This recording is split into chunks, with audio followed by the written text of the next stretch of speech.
Hello everyone, I'm Legally Lyra. Welcome to my channel. Today, I want to talk to you about a video game that was only released a year ago, but that is part of a long tradition of a certain style of game. And I also want to talk about how this game pays homage to its predecessors while strikingly diverging from those predecessors in fascinating new ways. I want to talk about how this particular game might offer a blueprint for other games to elevate themselves, and I want to contribute to the construction of a broader framework for analyzing whether or not a game can be considered queer. Today, I want to talk to you about Soulstice. I actually only recently discovered Soulstice. Soulstice, spelled S-O-U-L, was released by Italian game developers Reply Studios in September of 2022, and is a type of game known as stylish action. For those that don't know, stylish action games are typically focused on rapid-paced combat, creative combo attacks, endless waves of gradually strengthening enemies, mostly linear level design, and a storyline that borders on the nonsensical in favor of the aesthetic. In my view, the progenitor of this genre is the Devil May Cry series, but you may have your own history to tell. Other notable entries in the canon include Bayonetta or Blood Rain, or even arguably The Bouncer, if anyone remembers that gem from the turn of the millennium. Stylish action games are essentially 3D beat-em-ups, and for the most part are basically the fast food of action games. They're fun, they're quick, but they don't really leave you feeling like you had a particularly great experience, at least not from a story perspective, and more often than not, they feel kind of bland and generic in retrospect. And then there's Soulstice. As always, let me provide a few caveats before we really get into this. First of all, this is just my personal opinion. If you have a different one, I'd love to hear it in the comments below. Second of all, I haven't watched any other critiques or reviews of this game, so I can only tell you my own thoughts, and would welcome recommendations from myself and other viewers who might want to see some alternate perspectives. Third, in order to give proper context for my analysis, I'm going to start with a brief discussion of Devil May Cry, which, as I said, is sort of the progenitor of the genre, at least in my experience. But I've only played the first 3, so my lore may be missing or wrong. Please feel free to correct me. And finally, in case it wasn't obvious, spoiler alert. Okay? Let's go.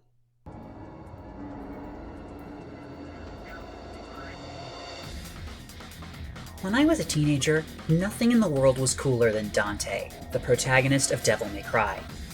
The game was rated M, so even being able to play it held a certain illicit allure. The game opens with a mysterious, leather-clad woman crashing into his mercenary shop on a motorcycle, running him through with his own sword, and then using that motorcycle to try to kill him. He blasts the motorcycle away with a pair of handguns, causing it to crash on her, but they're both fine because they both have demonic blood. It's absurd, it's edgy, and it instantly sets the tone for what this game is about. Dante isn't just a half-demon dude on a quest for vengeance against evil. He's a half-demon dude on a quest for vengeance against evil who's going to make it look good. The game proceeds to Dante exploring a demon-infested castle on an island, gradually unlocking more of the powers of his demonic heritage as he fights to stop Mundus, the emperor of the underworld, from conquering the human world. Throughout each stage, or mission, he fights a variety of demons, acquires new weapons and abilities, and most importantly, he gets ranked on how badass he looks. During every fight, he has a style indicator that gradually levels up based on how long he can keep a sufficiently varied flow of attacks and combos, and at the end of each level, his average style ranking is a big part of how his performance is graded. The top ranking is a triple S for stylish. Thus, as far as I can tell, the name of the genre. Now, It's worth noting that there's also a story happening amidst all those, though only in short bits and pieces and a few item descriptions. The brother that he had apparently lost to evil turns out to be a warrior for evil, and is actually the true identity of a recurring armor-clad boss. Trish, the woman who asked him to investigate the castle he's exploring, may be a doppelganger reincarnation of his human mother, or something. And the emotional core of the ending has her realizing that she's overcome her demonic nature because she can cry. And as Dante says, devils never cry. Even though that's the title of the series, Trish never shows up in Devils May Cry 2 or 3, except as a bonus character. In Devil May Cry 2, a new female character is introduced as an ally for a new battle with a new evil, but she has no intrinsic connection to Dante as far as I can remember, and honestly, I don't remember much about her at all. Now, that might be because she's not white, and I am. I'll own that. It might also be because the game kinda sucked, even from an action and mechanics perspective, at least in my own opinion. But in Devil May Cry 3, in addition to a new female character named Lady, real creative, we have the return of Dante's brother, Virgil, and the emergence of something resembling an actual relationship between them. Virgil is not only a recurring boss whom Dante must defeat, but the final boss of the game. The apocalyptic events occurring around them are really just a stylish backdrop for their rivalry over who's going to inherit their father's sword. There's nothing particularly memorable about that rivalry, though. It really seems to come down to a generic good versus evil battle, made slightly cooler by the fact that the good guy doesn't wear a shirt most of the time, and eats pizza while surfing across the floor on a demon's back. Like, aesthetically, it reminds me a lot of Sesshomaru and Inuyasha, fighting over who's going to inherit their father's sword. Except even that has more of an impact because of how their relationship is developed throughout the series, and how Kagome serves as a foil to both of them. In Devil May Cry, there are no such complexities. Good is cool, evil is also cool, but good wins. The end. And that's about it. Devil May Cry is a series about a badass, aloof, but ultimately kind-hearted demon dude who fights evil while looking awesome. And sometimes his brother is there. Relationships happen around Dante, but when it comes to his only real relationship, the one with his brother, the development is minimal to non-existent. The stories aren't much better, having a generic format of, oh no, the apocalypse is coming. No, never mind, we stopped it. And that's fine. That's not why we play these games. Relationships, plot, and world building were not what I was looking for when I decided to play Soulstice, a game I knew would be similar to Devil May Cry, but otherwise knew almost nothing about. I was expecting fast-paced, entertaining gameplay, and a hot lady with a big sword. And I got that. But I also got this. Right. Let's back up a little.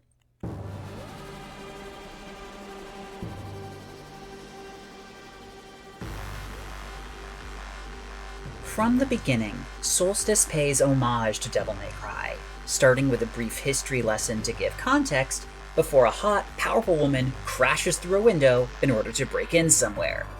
Except this time, you're the hot, powerful woman, and you immediately start fighting monsters. And it's not a cutscene either.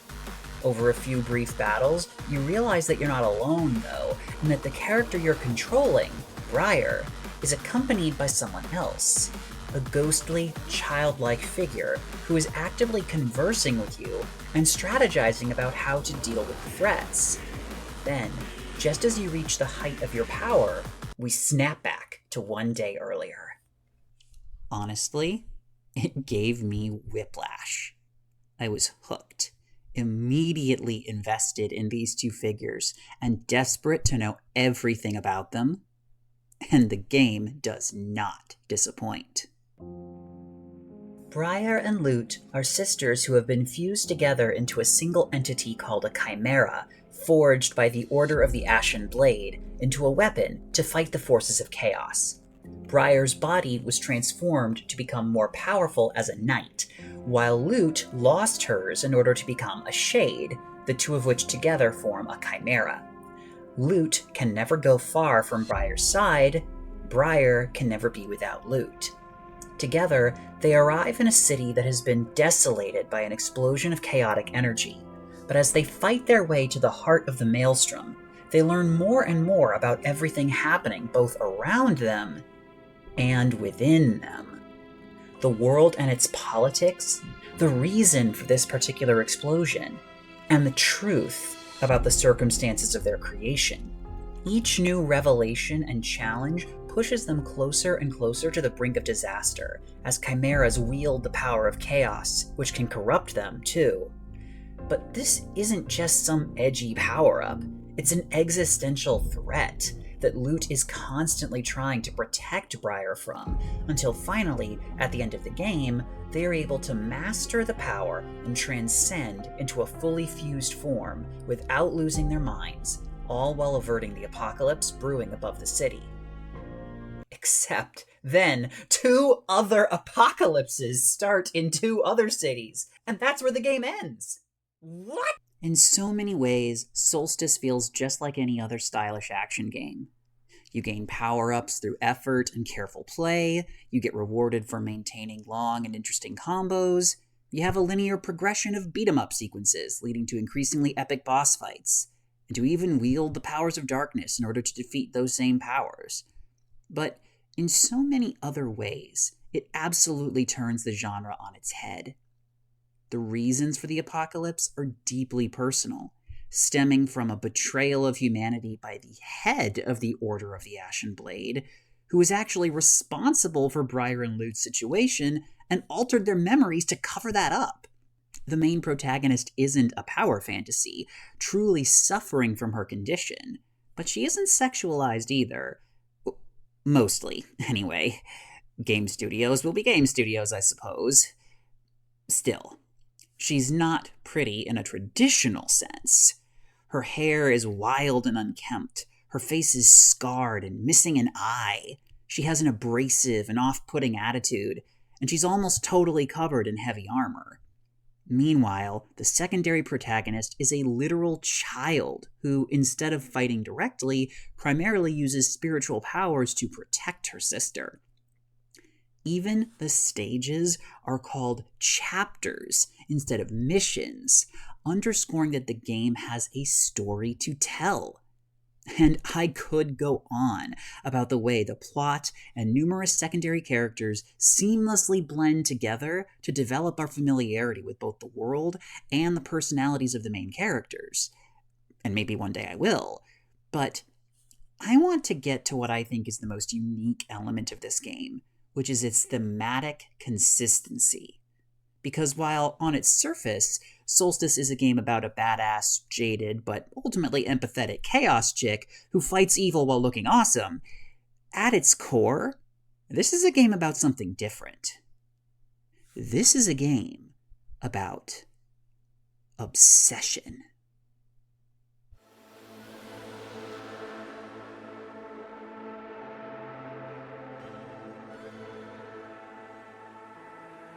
Every character in Soulstice is arguably obsessed with something, from the observer Layton, who turns out to be a deep-cover spy from the theocratic government, obsessed with patriotic and devout notions of service, to the architect of the apocalypse, Dougal, the master of the Order of the Ashen Blade, obsessed with elevating humanity through a trial by fire. These obsessions dictate their behaviors and hinder their clear judgment, often leading to disastrous consequences. But nowhere is that more clear than in the 4 chimeras, the protagonists included, who form the core cast of this tragically triumphant epic. I'm actually going to save Briar and Lute for the end, because I have the most to say about them. So let's start with the first other chimera they face in battle, and in many ways, they're polar opposite. Jared and Jaden, a transcended chimera that takes the form of a monster called Colossus. These two are brothers, and they are obsessed with combat, and it is that shared obsession that allows them to become fused as a chimera. However, because the glory of battle is the source of their strength, they are unable to resist the temptation of becoming even more powerful simply for its own sake. They are the first in the game to willingly transcend, which in Soulstice usually means losing your humanity and your mind. Their obsession remains, however, distorted into something utterly grotesque, as they now long to inflict pain on others and play with their victims until they die. The second transcended chimera is composed of Jasmina, a huntress of sorts, and Demian, the serial killer she was hunting, who together take the form of Nemesis. Their shared obsession is with destroying each other. This comes only to a partial completion in their original fusion, which ends both of their former lives, but reaches utterly disturbing heights as their transcended form consists of their intertwined body parts, each trying to kill the other, and eventually succeeding. Basically, imagine if Malachite from Steven Universe had a rated M ending. Colossus was obsessed with might. Nemesis with death. These obsessions gave them power, but were also ultimately what made them lose their minds, their souls, and their lives. What is particularly interesting about this is that both of these chimeras are Briar and Lut's seniors in the Order of the Ashen Blade, and are meant to serve as examples for them to emulate. At the beginning of the game, Briar already has a reputation for being unruly, while no one thinks much of Lut at all, and it is extremely disturbing to both of them to discover that something appears to have destroyed these more experienced chimeras who arrived on the scene before them. But as we learn the truth of what happened to them, we realize that the fact that those two chimeras disappeared is not a sign of the insurmountable forces that will surely destroy Briar and Lut, as originally supposed, but a sign of those other chimeras' weaknesses as fused entities, and of Briar and Lut's strength in comparison. But before we get too deep into Briar and Lut as a chimera, we have one more to talk about. Donovan, the Ashen Knight who trained Briar, and Hannah, his daughter, who became his hidden shade. These two were fused together at Donovan's request as a last-ditch effort to preserve Hannah's soul, as she was dying from an incurable disease. Hannah was unable to speak or respond at the time, so asking for her consent wasn't an option. Arguably, the fusion was possible because she had no mind at all, or at least no conscious one, and the strength of Donovan's obsession with saving her life was powerful enough for both of them. Or, at least, it was at first. The reason his shade is hidden for most of the game, and for most of his career before the game, is because Hannah hated being a chimera. She hates her father for doing this to her, and she hates the Order for enabling it. Donovan tries to contain her rage by keeping her suppressed. Even when they are forced to transcend by the machinations of Dougal, his obsession with saving her life is powerful enough to return to his human form, at least temporarily, in the hopes of containing her power. This hope is futile, however, and with the corruption of chaos flowing through him, his obsession is also twisted. He becomes a vessel for Hannah to pilot as the sole consciousness of their transcended form, Harbinger. Hannah, too, has found an obsession, destroying all life, the ultimate antithesis to her father's obsession with preserving hers.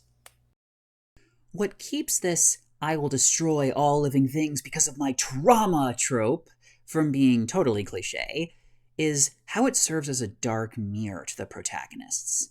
In fact, arguably, all three of the other chimeras do this to some extent. But, of course, to understand what I mean by that, we're going to have to get into Briar and Lut, how they become a chimera, and how they handle their eventual transcendence. So, let's do that. Briar and Lute are poor peasant girls living the simple life when their village is attacked by wraiths, darkspawn of chaos that can turn humans into corrupted monsters. While trying to protect Lute, Briar is struck by a wraith, and the corruption starts to burn in her. She becomes a raving monster, attacking Lute and fatally wounding her, but the Order of the Ashen Blade happens to be nearby and saves both of them by fusing them into a chimera. And if that sounds a little too neat and convenient, you're absolutely right, because actually, Briar never totally lost control until the Order attacked Lute, and the whole thing was a plot by Dougal to make an interesting new type of chimera, but Lute can't remember what happened and Briar had her memories altered. So yeah, as far as either of them knows, they are each responsible in their own way for the other dying. Briar blames herself for giving into the corruption and harming Lute, and Lute blames herself for being too slow, too scared, and too weak, causing Briar to be corrupted in her defense. They share an obsession with their own guilt, and, if that were all, they would probably fall to the temptation of transcendence and lose their minds too. But they also share another obsession: protecting each other. And by extension, all other people who have yet to be felled by corruption. Unlike the brothers Jared and Jaden, their sibling bond is for preservation, not glory or distinction. Unlike the hunter-killers Armina and Demian, their feelings for each other are protective, not destructive. And unlike the father and daughter, Donovan and Hannah, their familial bond as a chimera is one that neither had a choice in, but both embrace. They find meaning in their new form and push on together instead of battling each other for supremacy or rejecting the truth of their situation in one way or another.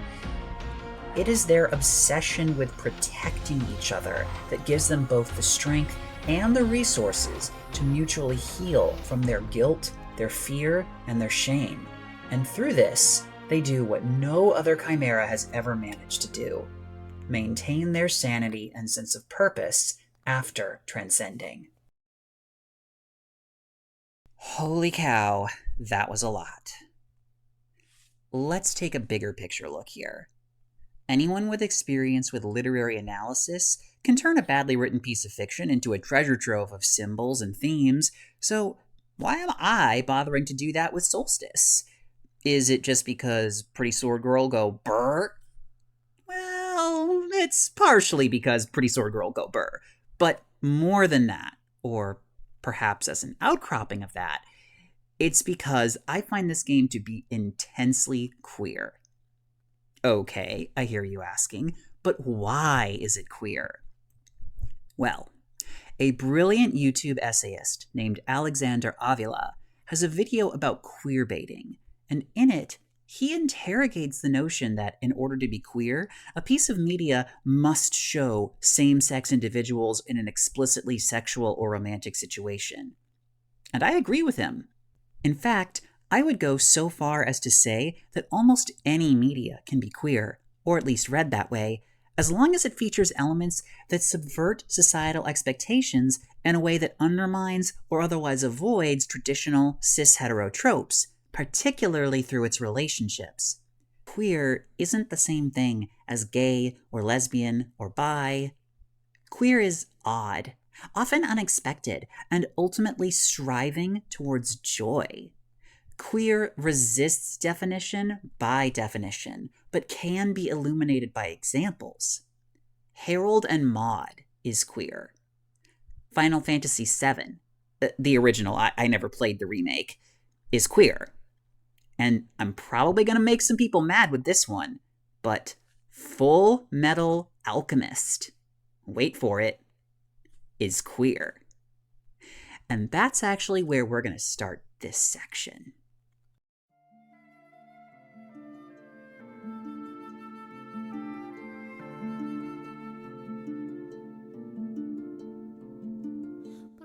Obviously, many, if not most people in the world have siblings, and most of those sibling pairs have little to no queerness in their sexuality or gender. Nevertheless, I think there is a unique potential to read sibling relationships, particularly well-developed, loving, and mutually supportive sibling relationships in media, as a sort of queering of traditional Western storytelling, and I would be remiss if I didn't mention my favorite sibling story of all time, Fullmetal Alchemist, in discussing that potential. For those that don't know, Fullmetal Alchemist is a manga and anime about two brothers, Edward and Alphonse, Ed and Al for short, who try to resurrect their dead mother with alchemy, accidentally create a monster, lose Al's body, and then lose Ed's arm and leg in order to fuse Al's soul into a suit of armor. There's also an apocalypse cult and a government conspiracy and such, all of which is centered on getting Ed and Al to make a magical superweapon. So, you can see why I want to draw comparisons to Soulstice here. Ed and Al feel deeply for each other's plight, and each feels a sense of responsibility to restore the other to his original body. Their vulnerability with each other, when they can trust virtually no one else, is healing. Their bond to each other is figurative, but just as unbreakable as that of Briar and Lute. There is a vaguely romantic subplot between Ed and their childhood friend Winry, but by far the most important relationship in Ed's life is the one he has with Al, and vice versa. And their mission, though often steeped in violence, isn't about violence. It's about protecting each other and those they care for in order to feel joy again the way they used to. It's also worth noting that Fullmetal Alchemist has some implied transphobia in one episode, and a fair bit of what might be considered child abuse in the form of beatings for dangerous violations of rules or as part of martial arts training. So even though I love this story and recommend it for most audiences, viewer discretion is advised. Anyway, while Fullmetal Alchemist certainly isn't the only piece of storytelling I've seen to center a sibling relationship, it's one of the only ones I've seen that does so without the siblings competing with each other for superiority, or even fighting each other outright, like in Devil May Cry, or without hinging on romantic subplots for one or both of the main characters. The importance of their relationship isn't in how they help each other reproduce heterosexual norms of romance, nor is it in the way they fight evil, though arguably their relationship does contribute to both of those things. Instead, the key importance is in their dedication to each other's health, growth, and healing, which I think qualifies as queer, at least in a contemporary social landscape. In a similar way, Soulstice is hardly the first video game, or even the first stylish action game, to center a sibling relationship. Again, Devil May Cry did that first. But it is the only game I've ever played where the sibling relationship is not only the core of the plot and the story, but deeply focused on so many queer-coded themes. Mastering your inner demons, healing from trauma through the power of platonic, not romantic love, and having that love and healing go in both directions, rather than being a one-directional gift from on high. And fuck up a church and fusing into a new form of being with a shiny carapace and needles for teeth. You know, queer stuff. Okay, but seriously, we need to talk more about the metaphysical bond between Briar and Lute, and in particular, how the imagery and framing the designers chose adds to its significance. In addition to the dialogue and cutscenes littering the main gameplay, where Briar and Lute trade words of affirmation and share their woes and worries, there are several sequences where Briar starts to succumb to the corruption in her blood, and Lute is drawn into Briar's mental world. There, she begins to uncover Briar's memories of what happened to them, but she also sees Briar's soul, which has been bound in order to contain the corruption burning within her. In these scenes, Briar is gigantic and naked, but when her breasts are visible, it feels incidental rather than exploitative. It feels, mostly anyway, like the artists are trying to show vulnerability rather than sexuality, an effect heightened by the point of view being that of her prepubescent sister. Though obviously giant, possessed, chained up naked ladies is someone's kink, I still feel like this is showing a naked woman in a non-explicitly sexualized way, and that automatically queers the story at least a little bit. Moreover, as Briar gradually breaks free of the chains, becoming more and more at one with her corruption, it is Lute's stabilizing presence that allows her to return to humanity, and eventually, it is their love for and faith in one another that allows them to survive the corruption indefinitely in a permanently transcended form. A form called Saber. Saber is the fusion of Briar and Lute. She is beautiful in a way, but also monstrous and vaguely horrifying to look upon. Moreover, she is two people at once, one of whom is still a child. So, what is Saber?